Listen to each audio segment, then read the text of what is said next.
খাইতে দিলি হজম করতে দিলি দোস্ত বোধহইছে ভাই না ঘরে যে থাকা যায় না আমার এই উপকার তুই সারা কেউ করতে পারবি কোভিড হবে হয়ে গেল নাকি একবারে সুন্দর মতো বলি চল যাচ্ছি তিনটে হয় না একটা হলো মোটরসাইকেল কিনতে ঘোরা কিনে যেতে হবে আর একটা হলো মোবাইল কিনে দিতে হবে আর বিদেশে নিয়ে যেতে হবে তোর বউকে বলকা তোকে বিক্রি করে দিতে থালি হাস এই কথা বকে বলা যায় চল চুরি করতে চাই আমি সো খালি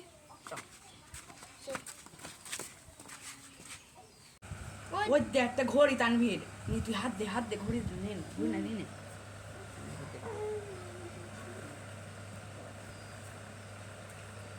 ওই দে সানসোর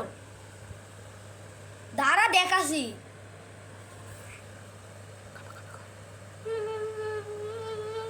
কি হয়ে রে বাবা শর্ট খেয়েছে রে এ দাঁড়া